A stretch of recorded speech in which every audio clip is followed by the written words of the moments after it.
Arup acknowledges the traditional owners across all lands, waters, and skies the firm may reach. We acknowledge their wisdom, resilience, and rich cultural heritage. We pay our respects to the elders past and present, and to all Aboriginal and Torres Strait Islander peoples.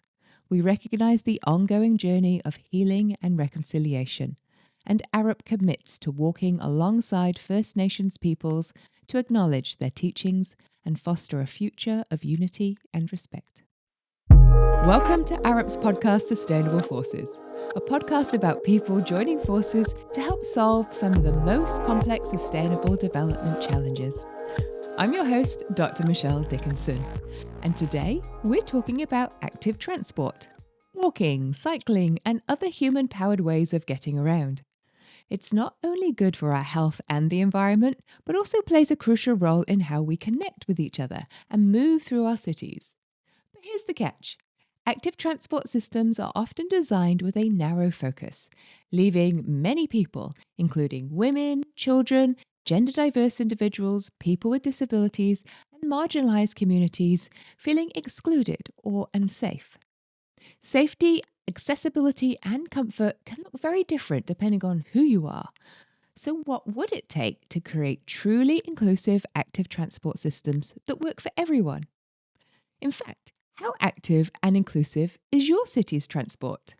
This is a question I asked Henk Swarttouw, President of the European Cyclists Federation, and Dr Sara Candiracci, Associate Director at Arup Cities Planning and Design Team in Milan, and Global Leader for Social Value and Equity. Together, we unpacked global case studies, shared strategies, and explored how we can design cities where active transport empowers all communities. Here's my conversation with Henk and Sara. I hope you enjoy it as much as I did.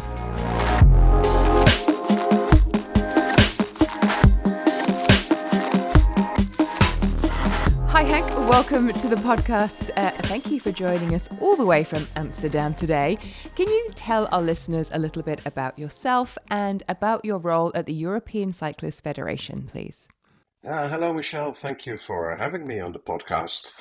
My name's Henk Swarttouw. I'm president of the European Cyclists Federation, but before I got into cycling, I've been a professional diplomat in the Dutch Foreign Service for more than 30 years. And actually, it's through diplomacy that I ended up where I'm now, because when I was Dutch ambassador to Finland, the local cycling activists, wanted me, coming from a cycling country, to help them improve cycling in Finland. So the European Cyclists Federation is like an umbrella organization of civil society organizations all over Europe and some outside Europe, which work for more and better cycling for all. That's lobbying at the European institutions in Brussels, at the European Commission, giving instruments to our members so they can lobby their own governments or local authorities. We organize the annual World Cycling Congress, Velocity. We coordinate the European Long Distance Cycling Network, Eurovelo. So that's what I'm doing. Actually, we are still the European Cyclists Federation, but we're working on becoming the International Cyclists Federation with a global remit. Amazing, incredible. And Sara, welcome, friend. Thank you for joining us from Milan. Could you also share with us some insights about you and your role at Arup? Yeah, thank you. And thanks also, Henk, for joining us. For joining this podcast. So I'm Sara Candiracci. I'm an urban planner and social scientist as background. At Arup, I'm an associate director of the City Plan Design Team. I'm based in Milan. And I also lead our global work on social value and equity. And basically my work involves conducting quite a lot of applied research, policy and technical advisory work, and I also work a lot on project design and implementation across the globe, from Europe, the Middle East, Asia, and also quite a lot of work in Africa. And so basically, as social value lead at Arup, my focus is to try to ensure that our projects, which can range from master planning to transport system planning or designing of building, basically that they are designed for everyone, and actually they truly serve the needs of diverse populations, looking at different age groups, looking at different genders and abilities. And before joining Arup, I worked for more than 15 years with the UN, in particular with UN Habitat, many years in Africa, and also with development banks like the World Bank and the Inter-American Development Bank, and always trying to bring on board the voices and the point of view of underrepresented communities and marginalized groups in urban planning and design. Amazing. Thank you. And we will go back into your history soon and how that has helped you to do what we're talking about today. So let's talk about transport systems. Now, we know that they're integral for every city, and anybody who's traveled anywhere knows that every city you go to has a different transport system. They look different all over the world. And today we're going to reflect on how inclusive they are and how well they empower people to get around their city in both an active and a safe way. So, Henk, I know you're passionate about this. We're going to start with you. What do you think makes an inclusive and an active transport system? And how does what you think about this inform your work at the European Cyclists Network? Well, an active the easiest one is an active transport system, which is a transport system that promotes and facilitates active transport modes, that is, cycling and walking. Cycling, in this case, including, according to us, e-bikes, as long as you need to contribute muscle power to produce locomotion. So scooters would not qualify as an active mode in that definition. Promoting active modes, it's the most important aspect is safety, road safety. The most important reason why people do not cycle to work, to school, doing shopping, is that they perceive the roads as unsafe to cyclists. Now, there are several ways to improve that. One is, of course, a good quality separate infrastructure for cycling, for walking, making space for those modes. That's the technical, the hardware side, and then there's the software side. That's legislation. What proves to be a very effective measure is lowering maximum speeds in cities to 30 kilometers or 20 miles per hour. Another very effective measure is in a number of countries when there is a crash between a motor vehicle and a cyclist or a pedestrian, it's always the motor vehicle, or the driver of the motor vehicle rather, who is in the wrong. So there's a presumption of innocence for the pedestrian or for the cyclist. So it's a combination of policies, technical measures, legislation, and then what is often forgotten also, culture. And cycling is being perceived very different across the world. There are still countries where when you cycle, it's stigmatized because it means you cannot afford anything better. Whereas, of course, we would assume that cycling is the better way. But there is still a deeply ingrained perception that that private car ownership is the top of the pyramid, walking is the bottom, and the rest is in between. But there are also countries, there's this wonderful meme out there, a picture of Paul McCartney on a train. That the best country in the world is where the rich people use public transport. Yeah, very thought-provoking. I'd love to know what your triangle would look like, but not yet, because Sara, I'm interested in your thoughts. What do you believe makes an inclusive and an active transport system? And can you talk a little bit about some of the examples that you have seen in your work around this? Yeah, no, I think, Henk already provided a kind of good overview of key principles to take into account to ensure that transport systems are active.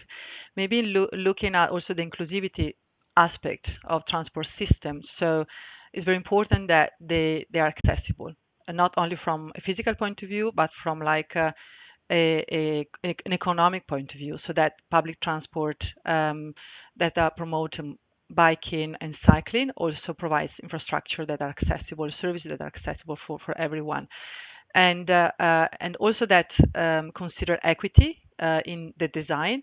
So making sure that they are designed the systems looking at the needs of different groups in the society. For instance, children or elderly people or women with small kids or women alone. So looking at the safety point of view, but from the lens of these users.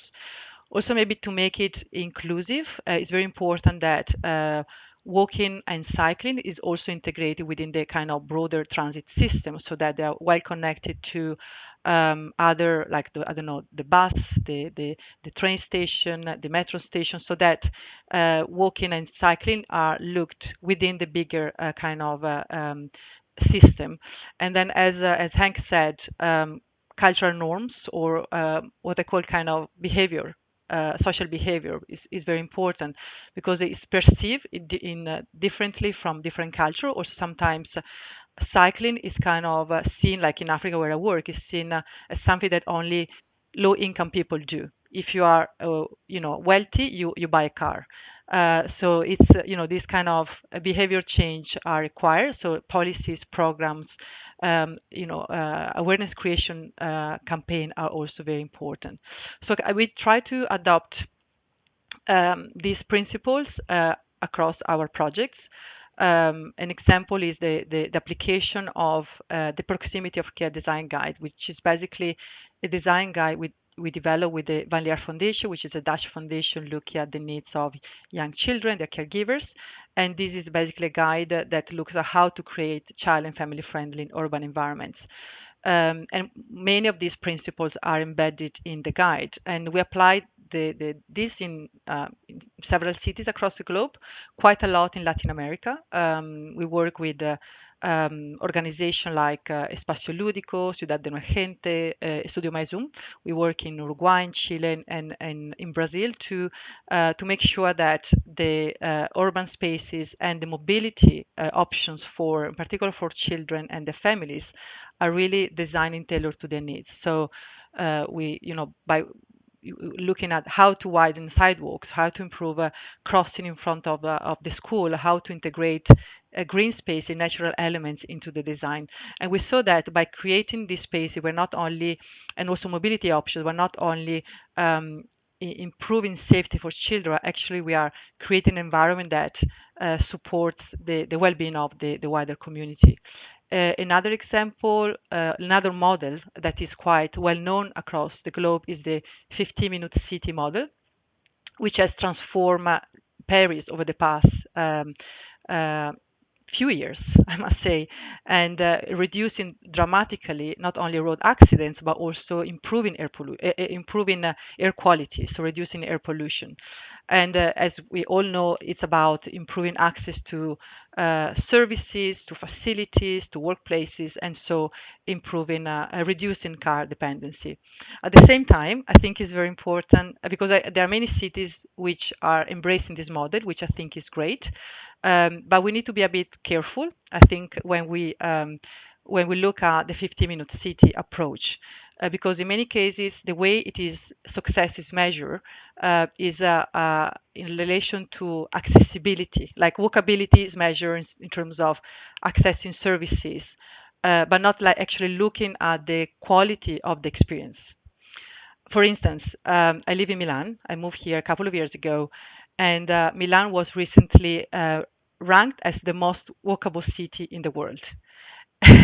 When I read the news, I say, okay, so why? I was I was a bit confused, and it's because it is true that the infrastructure and the public transport options are great, are efficient, but when I walk in Milan, I'm not happy because the sidewalks are narrow. Well, they're not accessible for people with limited mobility, which is not my case. But looking around, there are not so many elderly people walking around or people with disabilities. So, and then there are far too many cars parked everywhere, and the air pollution is quite high. So when I read that news, I was happy for the city. At the same time, I was confused because so it's me who has like I'm over criticizing, the city, but then looking at other people, they also felt a bit puzzled when they saw the news because, and maybe this is kind of highlight an important reflection that walkability isn't just about proximity to service, but actually is the experience of it, how you feel connected with the space. Are you feeling happy when you walk? Do you feel safe? So it's really about how cities make people feel, and so looking at the well-being of people, not only access, functional access to services and facilities. And that's why the word inclusivity in this topic is so important, because you can build something, but it doesn't mean that it's built for everybody. That was really helpful, Sara, and moves us on to the next point, which is, look, you've worked on so many projects, all of you, but it's really hard sometimes. You'll see something, it's not quite right, and you say, oh, somebody should do something about that. But you two are somebody. You two have actually done things about it.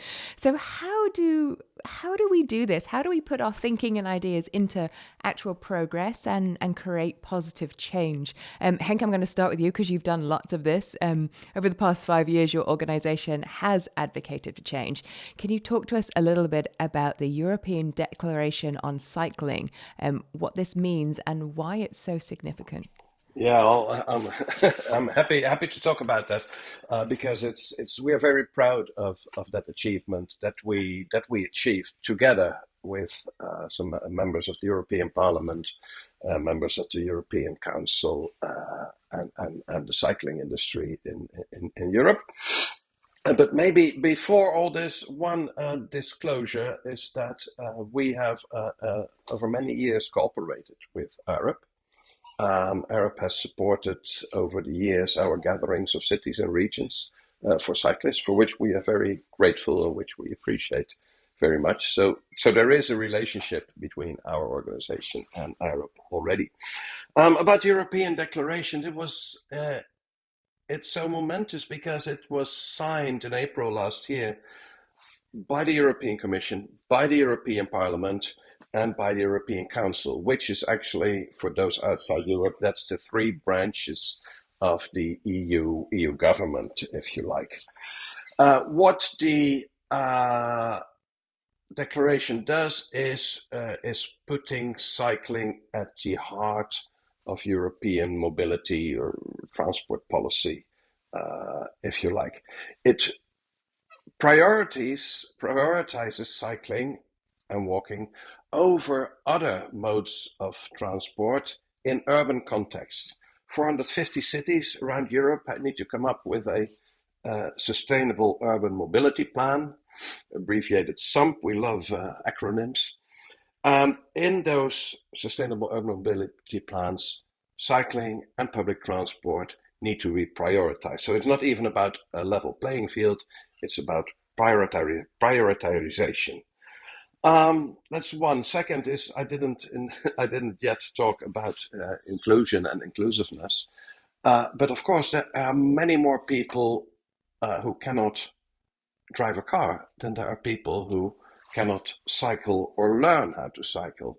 When we think about children, people without driver's licenses, people who don't have access to a car for economic reasons. So that is actually a much bigger group, whereas we often get the argument that, yes, but the whataboutism about there's always an example of somebody who cannot cycle. And there are certain categories of people for whom it is indeed very, very challenging. But look at a society like Japan, where actually many more women than men cycle, because women have different mobility patterns. Men go from A to B.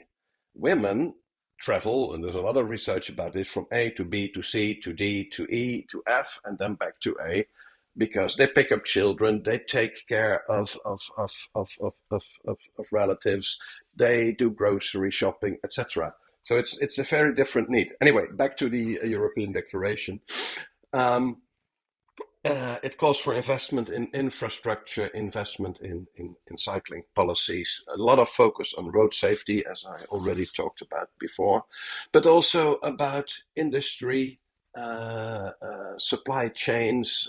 During the pandemic, there were suddenly no bicycles available. in Europe focus on multimodal, the connection between cycling and public transport, for instance.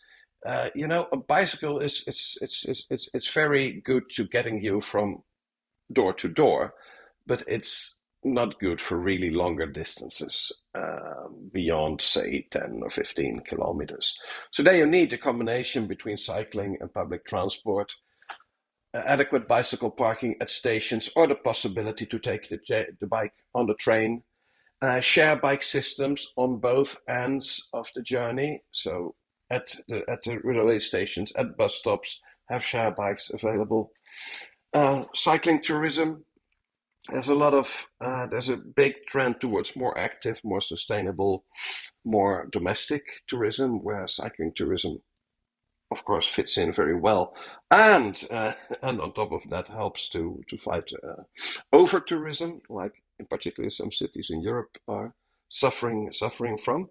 And finally, the declaration goes into data collection because we feel, and policymakers feel, we do not know enough uh, about cycling patterns, about why do people cycle, from where to where do they cycle. We don't even know where the existing infrastructure is. So we are running a big project now for the EU to try to make a Europe-wide inventory of the existing infrastructure, because you need to know what you have before you know what you need to build. So really, and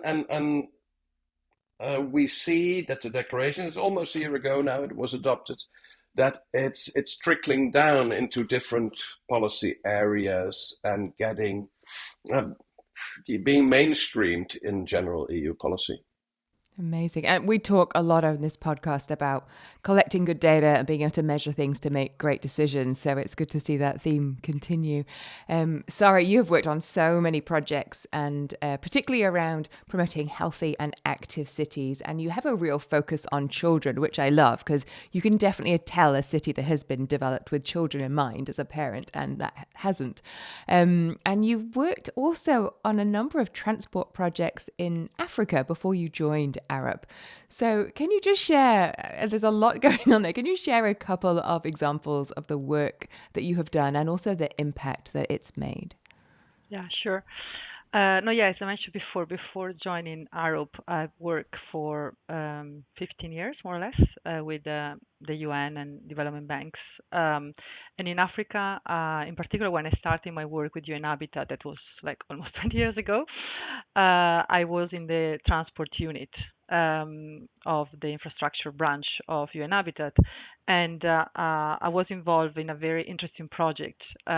At that time, active mobility was called no motorized transport. So it was a kind of pioneering visionary project on how to promote NMT or no motorized transport, so that active mobility in across Africa, Ethiopia, and Uganda. And my initial focus was in particular on informal settlements in Kenya, in particular in Nairobi, because I mean Nairobi faces many challenges, but in relation to mobility, there are many challenges related to limited infrastructure, of course, safety concerns, and also, as we discussed before, kind of there are deep rooted social norms where using biking or walking is mainly done by the poor people. So that's a huge, a cultural issue that, of course, needs to address. Also, at that time when I was working there, the transport conversation globally was mainly focusing on rural transportation. Not much. There was not a focus on cities and cities transportation. In particular, when we're talking about Africa, so everything was about rural development, not much about urban development at that time. So, long story short, in Nairobi, I mainly work on a project in an informal settlement, Kibera, which is a huge informal settlement in Nairobi. And there we were trying to promote the use of bicycles, but not necessarily only for commuting, because they use it anyway. To commute to work, they walk or bike, people living in Kibera. Or they use the matatu, the public transport there. But what we try to do there is to promote the use of cargo bikes for commercial purposes. So what we did, we worked with a US-based NGO. They spent quite a lot of time with us in Nairobi, and we set up a workshop for youth people to basically design and build cargo bicycles for that they were also then producing and also selling. So that was a very nice project because it was not just about improving mobility, but also actually using mobility as a way for promoting economic inclusion, to empower youth, and to to improve, of course, accessibility to economic opportunities as well. So that's kind of one project I did in Africa. And then another project, which is an Arab project, which has also a focus in Africa. I was not directly involved in the design of that project, so I don't want to take any credit for that. But is an immersive virtual reality experience that Arab developed with the Transformative Urban Mobility Initiative. It's called TUMI. And basically, this initiative was launched at the last World Urban Forum in Cairo. And when I was there, I experienced and was really moved when I tried the experience, because basically the name of the project is 3 Continents, 3 Journeys. And basically, it allows the user using the VR to really step into the shoes of different individuals which are navigating urban mobility challenges. Particularly one is in Kenya, in Nairobi, and is basically you see the experience of a guy on a wheelchair who is trying to take a matatu, as I said, this kind of small buses that are in Nairobi, in Kenya. And you can see the challenges this guy on a wheelchair is facing to access bus services and to go to work. The other experience is in Sao Paulo, where you can see an elderly person that is also affected by Alzheimer, that is navigating the complexity of public transport in Sao Paulo, trying to go and collect their child, the nephew, going to the market, and you get lost at the end. So it's very moving because you can see the person there. You can really, create a connection with that person. And the last one is in London, and it's basically a woman who is cycling home after dark, crossing a real park in London, which is really dark. It's not like fake. You can see the park, and it's scary because and so I think the tools like this. I wanted to mention this tool because, as we talked before, it's not just about infrastructure. It's really about awareness, social behavior, social norms. So how can we create a transport system if we don't put ourselves on that, a transport system that is inclusive, if we don't put ourselves into the shoes of the majority of the users? So if we only design transport system for one prototype kind of user, which is wealthy, had good mobility, it's we are going to exclude the majority of the population. So tools like this really help to create this empathy, the connection, this understanding of the needs of different users. Yeah, and understanding those needs has to come from information from partners, which sort of moves us on to our next and the big part of the podcast that I love, which is the power of partnership. Nobody can do this on their own. And so who do we partner with and what can we get from that to make us more powerful? And we know that partnership is so important to ensuring that our transport systems work for everybody. So Henk, let's talk about the power of partnership. Can you give me a little bit of insight into what partnership means for you? Cycling and walking are par excellence a local phenomena. People cycle around the place where they live. Maybe they do it on holiday, but it's a local thing. People care about the quality of cycling close to where they live or where they go to school. Can my children cycle to school safely? Can I reach the grocery store without ending up in a pothole? Or, as Sarah said, after dark, do I feel safe using my bicycle? And then we're not talking about road safety there, but we're talking about personal safety. Doesn't want my bicycle get stolen when I leave it at the station or at the library. So that's local. So therefore, it's a bit of a challenge to try to advocate for cycling at the level of the EU or the UN. because that's very, very far removed from the cyclists, from our members, because in the end, our member associations, they have people as their members. So we are twice or thrice removed from the grassroots. Nevertheless, the fact is that at the UN, at the EU, decisions are being taken that actually affect the daily cycling of those people in the streets and in the towns where they live. So how to make that connection? Well, one is, of course, through our organization, through our members and their members, we have our relationship to the grassroots, and their concerns travel up through the system to us, so we can voice them at the highest political level. But a more concrete example was when we went to the COP climate conference in Glasgow a couple of years ago. We were there, of course. We are official observer at the climate conference. We were there dressed to the nines in the negotiating room, but for security reasons, we were not allowed to take our bicycles into the exhibition area, into the venue. And I don't think this is a secret, but at COP conferences, there are huge booths from car manufacturers, fossil fuel manufacturers, who actually were allowed to bring cars into the venue to showcase in their booths. So we had a challenge with visibility. There was a declaration being discussed about the contribution of the transport sector to decarbonization. It didn't mention cycling. It didn't mention public transport. It only mentioned electrical vehicles, self-driving vehicles, rechargeable vehicles, flying vehicles, etc.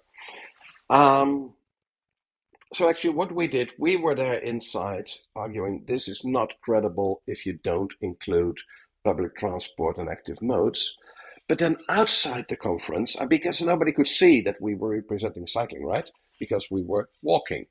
But outside the venue, the local cycling activists had formed a kind of a picket line. So all the ministers, dignitaries, and officials, before entering the venue, they had to pass these people with placards arguing for more and better cycling.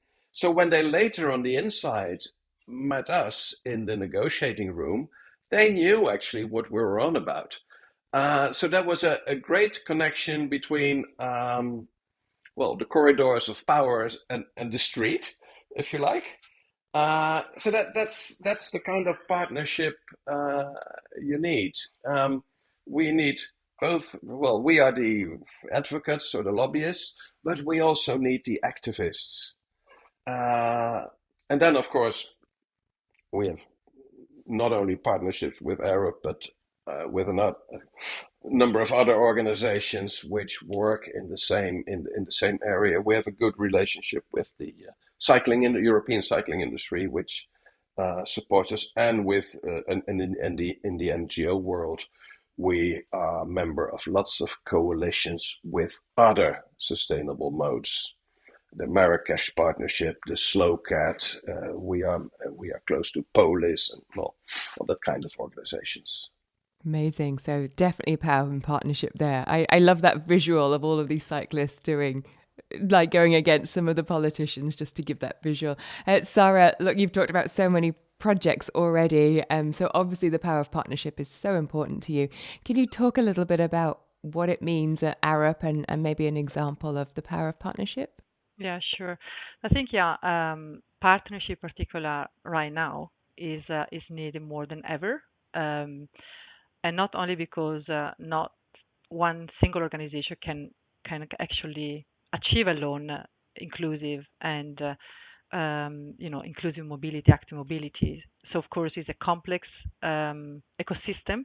So there is the need to bring together different organizations, starting from grassroots organization, but also because of course now more than ever there is kind of also limited resources to do that, and there is a need to kind of change people mindset and can also lobby for the importance of promoting active mobility, not only for the environment, which we know it can dramatically reduce air pollution and improve the well-being, but also for the mental, physical well-being of people. So it's very important to bring together also advocacy groups that really help to change the existing conversation that should not be only about electric vehicles, because they're not addressing, they're not solving the problem, right? Because they're vehicles and they kill people anyway.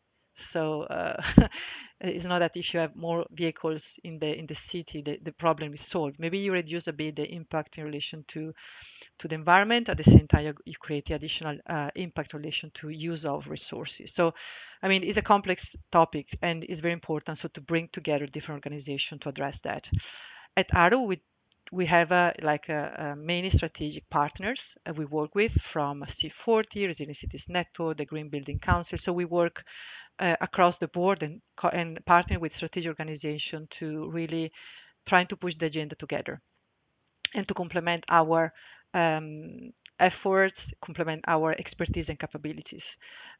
One partnership I'm particularly I was involved. Now this kind of came to an end as a partnership. Is the Real Play Coalition, which brought together Arup together with the Lego Foundation, National Geographic, UNICEF, and IKEA.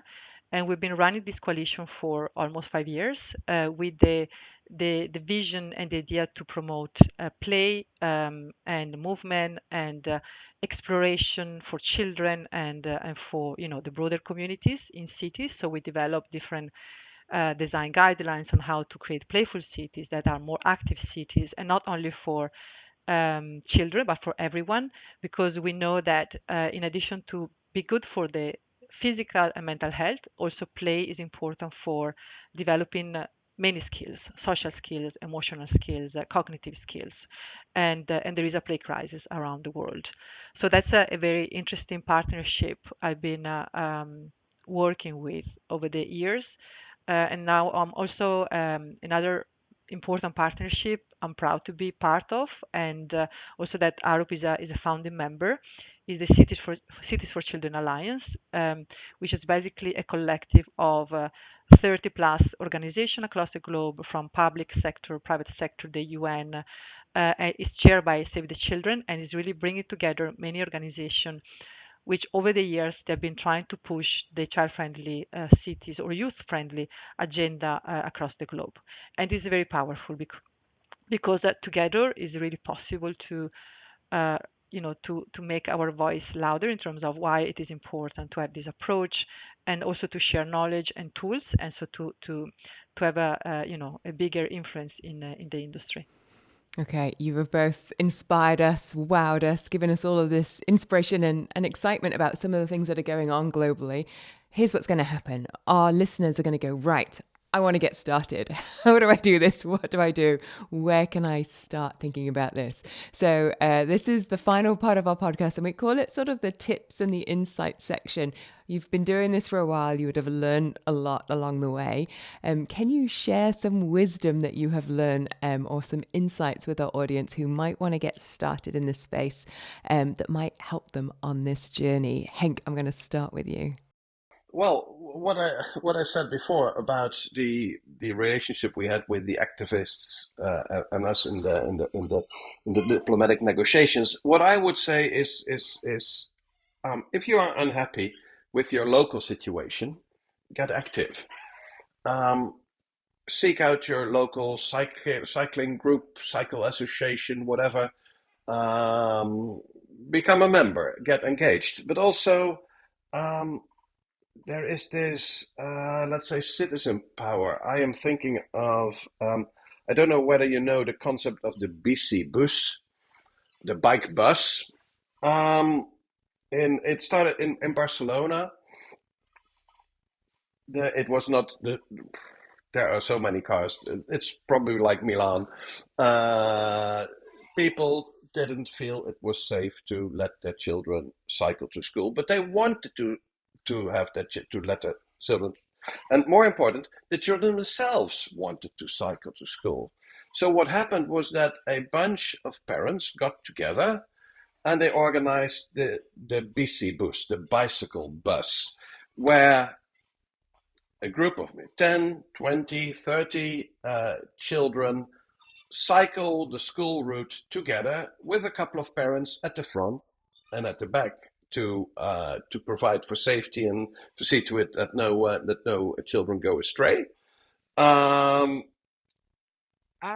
that worked. It's just if the authorities don't make the streets safe, see whether you can make the streets safe yourself. So now, a couple of years on, there are bicycle buses, groups of children cycling to different schools, different school routes all over Barcelona, and it's spreading to other cities. There's a famous one in Portland, Oregon, actually. And you see that when the authorities notice, they take the responsibility. So now it's not the parents, but it's actually the police, the traffic police, which goes with the children, which blocks the roads for the car traffic. And some of those roads, like is happening in other cities, may just be closed to motorized traffic between 7:30 and 8:30 in the morning. So take the initiative. Don't sit back home, complain, and wait for the authorities to do something. Of course, you have the power of the ballot box, but that's only every 4 or 5 years. But get engaged, do something. If you're not happy with the situation, try to do something about it. I love it. Great advice. Sara, what is your tip or insight for our listeners? I think the need to shift the conversation. The conversation shifting from looking at transport as an infrastructure problem, so to create more infrastructure, but shift the conversation on how to create places actually where people feel happy, feel at home, feel connected with the place. Because there's so many, also bicycle lanes in cities around Italy, and I would never take them because they're, kind of isolated, they're not well connected. So to look at how to integrate those infrastructure that indeed are very important within the bigger urban environment, urban system, and do it in a way that not only take people from A to B, but actually create an environment where people feel happy, they feel safe, they really enjoy walking. So they don't have to compete with the cars or with the scooters in many cases. So that's kind of one advice. And then also to do that, the importance, as we said during the podcast, to engage with the communities. Also, as Henk just said, be active, engage with community. And when you design a solution or a system, try to understand who is left out from this design. So try to really understand what are the different needs of the wider population in the city that need to be addressed and embedded into the design of the system. And to do that, of course, there is a need to dedicate time to understand the context and to engage and hear from different voices and perspective. So I think that's kind of the tip or advice I would give. Thank you. And sums up the importance of the word inclusivity again in this topic today. Sara and Henk, thank you so much for joining us. I really feel like not only did we cover lots of topics, but we learned so much. And I like your advice, Henk. If you don't like it, just get up and do something about it. Thank you so much. Thank you. It was a pleasure. Thank you. There was such an inspiring conversation, one that really highlights the importance of designing with inclusion in mind right from the start. Whether we're planning a new transport system, redesigning a city space, or simply rethinking how people move through their communities, it's clear that inclusive design isn't just a nice to have, it's essential. What also stood out to me was the reminder that real change doesn't just come from big institutions or policies. It often starts with individuals, people like you and me coming together, sharing our voices and working towards a common goal. When we listen to diverse perspectives and design for equity, we really can create cities that are not only more sustainable, but also safer, more accessible, and more empowering for everyone. In our next episode, I'll be asking Matt Blacker, Program Manager, Climate Services at Climate Change Cook Islands for the Office of the Prime Minister, and Karen Barnes, Arup's Risk and Resilience Associate in San Francisco, this question. How are island nations pioneering climate solutions? If you like this episode, don't forget to leave us a review and subscribe to Sustainable Forces on your favourite streaming service.